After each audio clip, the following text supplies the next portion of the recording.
Amruthaveni lice kit presents daily news പ്രഭാത വാർത്തകൾ powered by Pulimoottil silks KSFE in association with Joy Alukkas. ഇത്തവണ first അടിക്കില്ലേ നമ്മള്?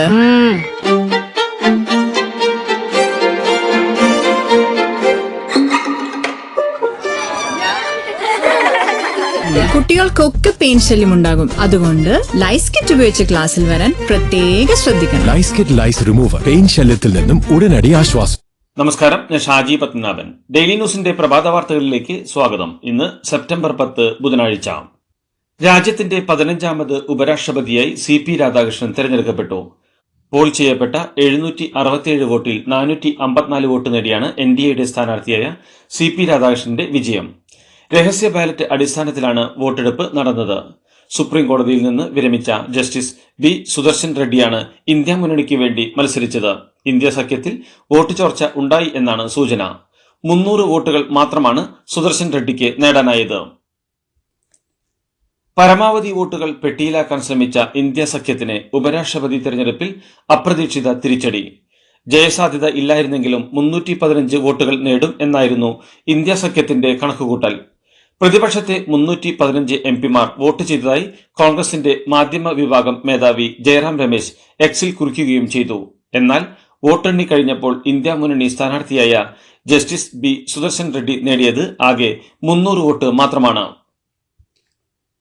ലോക്സഭാ പ്രതിപക്ഷ നേതാവ് രാഹുൽ ഗാന്ധിക്ക് ബ്രിട്ടീഷ് പൗരത്വമുണ്ടെന്ന് ആരോപിക്കുന്ന കേസിൽ ഹർജിക്കാരന്റെ മൊഴി രേഖപ്പെടുത്തി എൻഫോഴ്സ്മെന്റ് ഡയറക്ടറേറ്റ്. BJP പ്രവർത്തകൻ വിഘ്നേഷ് ശിശിറാണ് രാഹുലിനെതിരെ അലഹബാദ് ഹൈക്കോടതിയിൽ പൊതുതാൽപര്യ ഹർജി നൽകിയത്.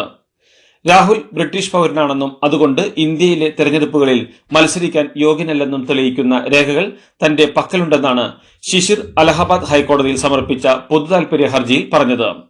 ശിശിറിന് കേന്ദ്ര സർക്കാർ 24 മണിക്കൂറും സുരക്ഷ നൽകണമെന്ന് നേരത്തെ അലഹബാദ് ഹൈക്കോടതിയുടെ ലക്നൌ ബെഞ്ച് ഉത്തരവിട്ടിരുന്നു.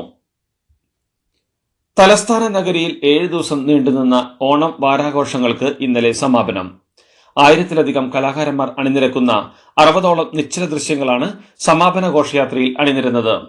കേരള ഗവർണർ രാജേന്ദ്ര വിശ്വനാഥ് ആർലേക്കർ സമാപന ഘോഷയാത്ര ഫ്ളാഗ് ഓഫ് ചെയ്തു. എല്ലാവർക്കും നമസ്കാരം പറഞ്ഞ് പ്രസംഗിച്ചു തുടങ്ങിയ ഗവർണർ മുഖ്യമന്ത്രിയെ സഹോദരനെന്നാണ് അഭിസംബോധന ചെയ്തത്.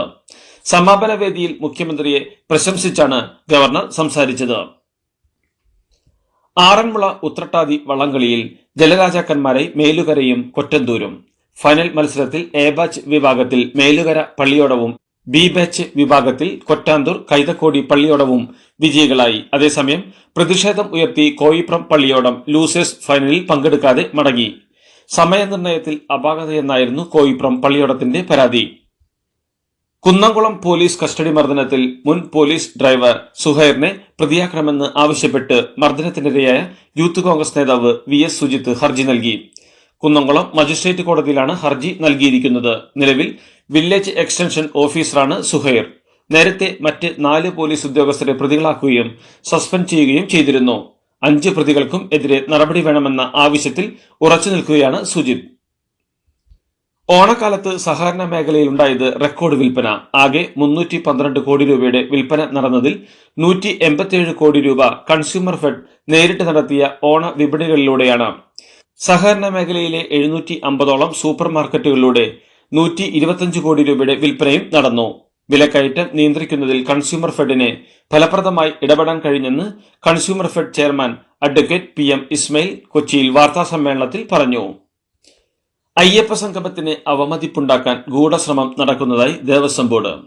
ദ്വാരപാലക ശില്പങ്ങളിലെ സ്വർണ്ണപ്പാളികൾ കൊണ്ടുപോയത് താന്ത്രിക നിർദ്ദേശപ്രകാരമാണെന്നും സുരക്ഷിത വാഹനങ്ങളിലാണ് ചെന്നൈയിലേക്ക് കൊണ്ടുപോയതെന്നും ദേവസ്വം ബോർഡ് വാർത്താക്കുറിപ്പിൽ അറിയിച്ചു. ശബരിമല ശ്രീകോവിലിന് മുന്നിലെ ദ്വാരപാലക ശില്പങ്ങളിലെ സ്വർണ്ണപ്പാളിയുമായി ബന്ധപ്പെട്ട് ഉയർന്ന വിവാദത്തിലാണ് ദേവസ്വം ബോർഡിന്റെ വിശദീകരണം. രാഹുൽ മങ്കൂട്ടത്തിൽ വിഷയത്തിൽ വീഡിയോ പോസ്റ്റ് ചെയ്ത മറുനാടൻ മലയാളി ഉടമ ഷാജൻ സ്കറിയയ്ക്കെതിരെ വീണ്ടും കേസ്. കോൺഗ്രസ് നേതാവ് താര ടോജോ അലക്സിന്റെ പരാതിയിൽ കൊച്ചി പോലീസ് കേസെടുത്തു. താരയെ വിമർശിച്ച് ഷാജൻ ചെയ്ത വീഡിയോയാണ് കേസിനാധാരം. വീഡിയോയ്ക്ക് താഴെ അശ്ലീല കമന്റിട്ട 4 പേർക്കൊപ്പം ഷാജനും കേസിൽ പ്രതിയാണ്. പ്രതികൾക്കെതിരെ ജാമ്യമില്ലാ വകുപ്പ് ചുമത്തിയാണ് കേസെടുത്തിരിക്കുന്നത്. കണ്ണൂർ പാനൂർ ബോംബ് സ്ഫോടന കേസിലെ പ്രതിയെ CPM ബ്രാഞ്ച് സെക്രട്ടറിയായി തെരഞ്ഞെടുത്തു. അമൽ ബാബുവിനെയാണ് മീത്തല കുന്നോത്ത് പറമ്പത്ത് ബ്രാഞ്ച് സെക്രട്ടറിയായി തെരഞ്ഞെടുത്തത്. നിലവിലെ സെക്രട്ടറിക്ക് പ്രവർത്തിക്കാനുള്ള അസൗകര്യത്തെ തുടർന്നാണ് മാറ്റം. സുന്ദരിപ്പൂവേ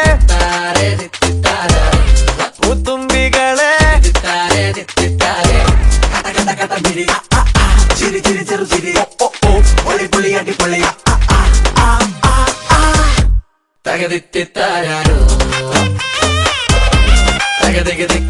Pulimutil Silks presents Unskippable Onam Collections. Starts at just ₹299. നേപ്പാളിൽ ആളിക്കത്തി യുവാക്കളുടെ പ്രക്ഷോഭം. സാമൂഹിക മാധ്യമങ്ങൾക്ക് വിലക്കേർപ്പെടുത്തിയതിനെ തുടർന്ന് നേപ്പാളിൽ പൊട്ടിപ്പുറപ്പെട്ട യുവാക്കളുടെ പ്രക്ഷോഭം നിലവിൽ നിയന്ത്രണാതീതമാണ്.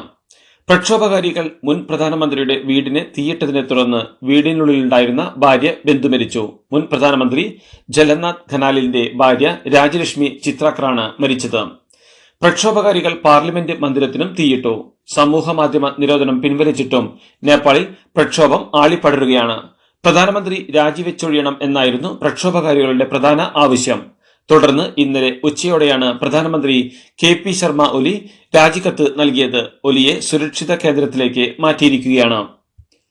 നേപ്പാളിൽ യുവാക്കളുടെ നേതൃത്വത്തിൽ നടക്കുന്ന പ്രക്ഷോഭം ശക്തമായി തുടരുന്നതിനിടെ പ്രസിഡന്റ് രാംചന്ദ്ര പൌഡേലും രാജിവെച്ചു. പ്രധാനമന്ത്രി KP ശർമ്മ ഒലിക്ക് പിന്നാലെ പ്രസിഡന്റും സ്ഥാനമൊഴിഞ്ഞതോടെ നേപ്പാൾ രാഷ്ട്രീയ പ്രതിസന്ധിയിലാണ്. രാജ്യത്തിന്റെ ഭരണനിയന്ത്രണം സൈന്യം ഏറ്റെടുത്തേക്കുമെന്ന അഭ്യൂഹങ്ങളുമുണ്ട്. നേപ്പാളിൽ മലയാളി വിനോദസഞ്ചാരികൾ കുടുങ്ങിക്കിടക്കുന്ന സംഭവത്തിൽ വിദേശകാര്യമന്ത്രി S ജയശങ്കറുമായി സംസാരിച്ച് KC വേണുഗോപാൽ MP. കാഠ്മണ്ഡു വിമാനത്താവളം അടച്ചിരിക്കുകയാണെന്നും സംഘർഷം രൂക്ഷമായിരിക്കുന്ന സാഹചര്യത്തിൽ ഇന്ത്യക്കാർ സുരക്ഷിത സ്ഥാനങ്ങളിൽ തുടരണമെന്നും ജയശങ്കർ അറിയിച്ചു.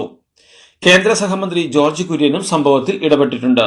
മലയാളി വിനോദസഞ്ചാരികൾക്ക് സുരക്ഷിത താമസ സൗകര്യം ഏർപ്പെടുത്തിയതായി മന്ത്രി ജോർജ് കുര്യന്റെ ഓഫീസ് അറിയിച്ചു. നേപ്പാളിൽ സംഭവിച്ച കലാപം ഏത് രാജ്യത്തും നടക്കാമെന്ന് ശിവസേന ഉദ്ധവ് വിഭാഗം നേതാവ് സഞ്ജയ് റാവത്ത് പ്രധാനമന്ത്രി നരേന്ദ്രമോദിയെയും BJPയെയും വിമർശിച്ചായിരുന്നു ശിവസേന നേതാവിന്റെ പോസ്റ്റ്. ഇന്ന് നേപ്പാൾ, ഈ സാഹചര്യം ഏത് രാജ്യത്തും ഉണ്ടാകാം, സൂക്ഷിക്കുക, ഭാരത് മാതാ കി ജയ്, വന്ദേ മാതരം എന്നായിരുന്നു പോസ്റ്റ്. പ്രധാനമന്ത്രി മോദിയെയും BJPയെയും പോസ്റ്റ് ടാഗ് ചെയ്യുകയും ചെയ്തു. പ്രളയം ബാധിച്ച ഹിമാചൽ പ്രദേശിനും പഞ്ചാബിനും ധനസഹായം പ്രഖ്യാപിച്ച് പ്രധാനമന്ത്രി നരേന്ദ്രമോദി.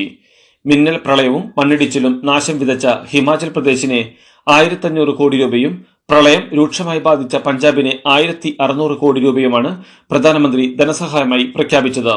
ഇതുകൂടാതെ ദുരന്തങ്ങളിൽ മരിച്ചവർക്ക് 2 ലക്ഷം രൂപയും പരിക്കേറ്റവർക്ക് 50,000 രൂപയും ധനസഹായം നൽകുമെന്നും പ്രധാനമന്ത്രി അറിയിച്ചു. ഹിമാചൽ പ്രദേശിലും പഞ്ചാബിലും സന്ദർശനം നടത്തിയ ശേഷമായിരുന്നു പ്രധാനമന്ത്രിയുടെ പ്രഖ്യാപനം. സിയാച്ചിൻ ക്യാമ്പിലുണ്ടായ ഹിമപാതത്തിൽ 3 സൈനികർക്ക് വീരമൃത്യു. 2 അഗ്നിവീറുകളും 1 സൈനികനുമാണ് മരിച്ചത്. 1 സൈനികനെ രക്ഷപ്പെടുത്തി. രക്ഷാപ്രവർത്തനം തുടരുന്നതായി കരസേന അറിയിച്ചു. ഇന്ത്യക്കും ചൈനയ്ക്കുമെതിരെ 100% അധിക തീരുവ ചുമത്താൻ യൂറോപ്യൻ യൂണിയനോട് ആവശ്യപ്പെട്ട് US പ്രസിഡന്റ് ഡൊണാൾഡ് ട്രംപ്. റഷ്യയുമായി ഇരു രാജ്യങ്ങൾക്കുമുള്ള വ്യാപാര നയതന്ത്ര ബന്ധത്തിന് തടയിടാനുള്ള നീക്കമാണിതെന്ന് വിലയിരുത്തപ്പെടുന്നു. റഷ്യയ്ക്ക് മേൽ സമ്മർദ്ദം ചെലുത്തി യുദ്ധത്തിൽ നിന്ന് പിന്തിരിപ്പിക്കാനാണ് റഷ്യൻ എണ്ണ വാങ്ങുന്ന ഇന്ത്യക്ക് മേൽ തീരുവ ചുമത്തിയതെന്ന് ട്രംപ് വ്യക്തമാക്കിയിരുന്നു. അതേസമയം രാജ്യങ്ങൾക്കുമേൽ അധിക തീരുവ ചുമത്താൻ ട്രംപിന് അവകാശമില്ലെന്ന ഹർജി അതിവേഗ ബെഞ്ചിൽ പരിഗണിക്കാൻ US സുപ്രീം കോടതി തീരുമാനിച്ചു. അമേരിക്കൻ പ്രസിഡന്റ് ഡൊണാൾഡ് ട്രംപ് നടപ്പിലാക്കുന്ന തീരുവകളുടെ നിയമസാധുതയെക്കുറിച്ചുള്ള വാദങ്ങൾ നവംബറിൽ കേൾക്കുമെന്ന് US സുപ്രീം കോടതി. ഇന്ത്യയടക്കമുള്ള രാജ്യങ്ങൾക്കുമേൽ പിഴച്ചുങ്കമടക്കം വൻ തീരുവ ചുമത്തിയ US പ്രസിഡന്റ് ഡൊണാൾഡ് ട്രംപിന്റെ നീക്കങ്ങൾക്ക് കീഴ്ക്കോടതിയിൽ നിന്ന് തിരിച്ചടി നേരിട്ടിരുന്നു. പ്രഖ്യാപിച്ച മിക്ക താരിഫുകളും നിയമവിരുദ്ധമാണെന്ന് US അപ്പീൽ കോടതി നേരത്തെ വിധിച്ചതിനെ തുടർന്നാണ് ട്രംപ് US സുപ്രീം കോടതിയെ സമീപിച്ചത്. വിഷയത്തിൽ പെട്ടെന്ന് വിധി വേണമെന്ന് ട്രംപ് ഭരണകൂടം കോടതിയോട് നേരത്തെ ആവശ്യപ്പെട്ടിരുന്നു. അതേസമയം കേസുകൾ തീരുന്നതുവരെ നിലവിൽ തീരുവകൾ തുടരാമെന്നാണ് നേരത്തെ കീഴ്ക്കോടതി വ്യക്തമാക്കിയത്. കൺഗ്രാചുലേഷൻസ്. മിടുക്കിയാട്ടോ. പൈലറ്റ് ആവണമെന്ന് പറയണേ. അവളുടെ ആഗ്രഹമല്ലേ, അവള് പറക്കട്ടെ. ചെലവ് എത്രയാന്ന്? KSFEയുടെ പുതിയ ഹാർമണി ചുറ്റിച്ചേരണം. കണ്ണടച്ചു തുറക്കും മുമ്പ് അവളുടെ +2 കഴിയില്ലേ. കടം വാങ്ങാതെയും സ്ഥലം വിൽക്കാതെയും കുട്ടികളെ പഠിപ്പിക്കാം. KSFE ഹാർമണി ചിട്ടികൾ. KSFE ഹാർമണി ചിട്ടിയിൽ ചേരുന്ന 100 ഭാഗ്യശാലികൾക്ക് സിംഗപ്പൂർ യാത്ര സൗജന്യം. വെടിനിർത്തൽ ധാരണകൾ സംബന്ധിച്ച ചർച്ചയ്ക്കിടെ ഖത്തർ തലസ്ഥാനമായ ദോഹയിൽ ആക്രമണം നടത്തി ഇസ്രായേൽ. വെടിനിർത്തൽ ചർച്ചയ്ക്കായി ഖത്തറിലെ ദോഹയിലെത്തിയ ഹമാസ് നേതാക്കളെ ലക്ഷ്യമിട്ടായിരുന്നു ഇസ്രായേൽ ആക്രമണം. ഹമാസ് നേതാക്കൾ ഒത്തുകൂടിയ ദോഹയിലെ കെട്ടിടം ലക്ഷ്യമിട്ട് നടത്തിയ ആക്രമണത്തിന്റെ ഉത്തരവാദിത്വം ഇസ്രായേൽ ഏറ്റെടുത്തു. ഹമാസ് തലവനക്കം 6 പേരെ വധിച്ചെന്നും അമേരിക്കയെ അറിയിച്ച ശേഷമാണ് ആക്രമണമെന്നും ഇസ്രായേൽ മാധ്യമങ്ങൾ റിപ്പോർട്ട് ചെയ്തു. ഖത്തറിൽ ഇസ്രായേൽ നടത്തിയ ആക്രമണത്തിൽ മധ്യസ്ഥ ചർച്ചയ്ക്കെത്തിയ ഹമാസ് പ്രതിനിധി സംഘത്തിലെ ഖലീൽ അൽ ഹയയുടെ മകൻ മരിച്ചു. ഓഫീസ് ഡയറക്ടറും 3 സുരക്ഷാ ജീവനക്കാരും ഒരു ഖത്തർ സുരക്ഷാ സേനാംഗവും മരിച്ചെന്ന് ഹമാസ് വാർത്താക്കുറിപ്പിലൂടെ അറിയിച്ചു. ഉന്നത നേതാക്കൾ സുരക്ഷിതരാണെന്നും ആക്രമണം അതിജീവിച്ചെന്നും ഹമാസ് കൂട്ടിച്ചേർത്തു. ആക്രമണത്തിൽ 6 പേർ മരിച്ചെന്നാണ് ഹമാസും സ്ഥിരീകരിക്കുന്നത്. ദോഹയിൽ ഹമാസ് നേതാക്കളെ ലക്ഷ്യമിട്ട് ഇസ്രായേൽ നടത്തിയ ആക്രമണത്തിൽ ശക്തമായി അപലപിച്ച് ഖത്തർ തലസ്ഥാനമായ ദോഹയിൽ ഹമാസിന്റെ പൊളിറ്റിക്കൽ ബ്യൂറോയിലെ നിരവധി അംഗങ്ങൾ താമസിക്കുന്ന പാർപ്പിട സമുച്ചയം ലക്ഷ്യമിട്ട് ഇസ്രായേൽ നടത്തിയ വീരത്വമാർന്ന ആക്രമണത്തെ ഖത്തർ ശക്തമായി അപലപിക്കുന്നു എന്ന് ഖത്തർ വിദേശകാര്യ മന്ത്രാലയ വക്താവ് അറിയിച്ചു. ഖത്തറിൽ ആക്രമണം നടത്തിയത് US പ്രസിഡന്റ് ഡൊണാൾഡ് ട്രംപിന്റെ അനുമതിയോടെയാണെന്ന് റിപ്പോർട്ട്. ഖത്തറിലെ ഖത്താറയിൽ ആക്രമണം നടത്തിയതായി ഇസ്രായേൽ പ്രതിരോധ സേനയും ഇസ്രായേലി സുരക്ഷാ ഏജൻസിയും സ്ഥിരീകരിച്ചു. ഹമാസിന്റെ ഉന്നത നേതാക്കളെ ലക്ഷ്യം വെച്ചുള്ള ആക്രമണമാണ് നടത്തിയതെന്നാണ് വിവരം. ആക്രമണ നീക്കം അറിഞ്ഞയുടനെ ഖത്തറിനെ വിവരം കൈമാറാൻ നിർദ്ദേശിച്ചെന്നും ഖത്തറിന്റെ മണ്ണിൽ ഇനി ആക്രമണം ഉണ്ടാകില്ലെന്നും അമേരിക്കൻ പ്രസിഡന്റ് ഡൊണാൾഡ് ട്രംപ്.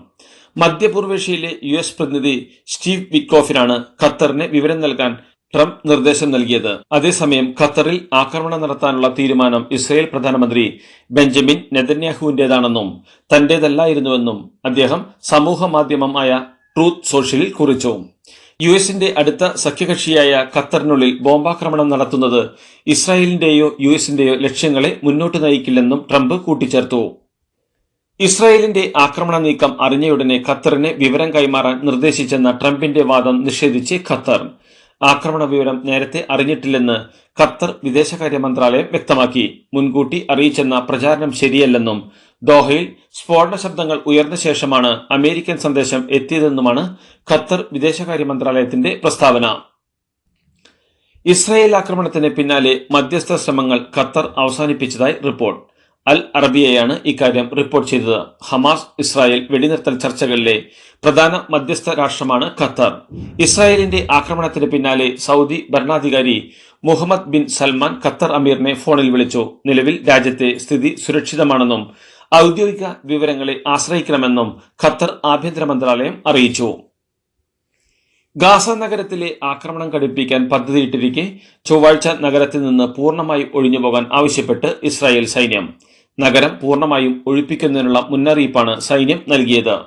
ചൊവ്വാഴ്ച വടക്കൻ ഗാസയിൽ നിന്ന് തെക്കൻ ഗാസയിലേക്ക് മുൻ ദിവസങ്ങളെ അപേക്ഷിച്ച് കൂടുതൽ കാറുകളും ട്രക്കുകളും സാധനങ്ങളും ആളുകളുമായി കടന്നുപോകുന്നതായി അസോസിയേറ്റഡ് പ്രസ് റിപ്പോർട്ട് ചെയ്തു. ഏഷ്യ കപ്പിന്റെ ഉദ്ഘാടന മത്സരത്തിൽ ഹോങ്കോങ്ങിനെതിരെ അഫ്ഗാനിസ്ഥാന് 94 റൺസിന്റെ വിജയം. അബുദാബിയിൽ നടന്ന മത്സരത്തിൽ ടോസ് നേടി ബാറ്റിംഗിനെത്തിയ അഫ്ഗാൻ 6 വിക്കറ്റ് നഷ്ടത്തിൽ 188 റൺസാണ് നേടിയത്. മറുപടി ബാറ്റിംഗിൽ ഹോങ്കോങ്ങിന് 9 വിക്കറ്റ് നഷ്ടത്തിൽ 94 റൺസ് എടുക്കാനേ സാധിച്ചുള്ളൂ. ഏഷ്യ കപ്പിൽ ഇന്ന് ഇന്ത്യ UAE മത്സരമാണ്. വൈകിട്ട് 8 മണിക്കാണ് മത്സരം ആരംഭിക്കുക. ഇതോടുകൂടി ഡെയിലി ന്യൂസിന്റെ ഇന്നത്തെ പ്രഭാത വാർത്തകൾ സമാപിക്കുന്നു. ഡെയിലി ന്യൂസിന് വേണ്ടി വാർത്തകൾ വായിച്ചത് ഷാജി പത്മനാഭൻ. ഡെയിലി ന്യൂസ് ലൈവ്.in വാർത്തകൾ വിരൽ തുമ്പിൽ.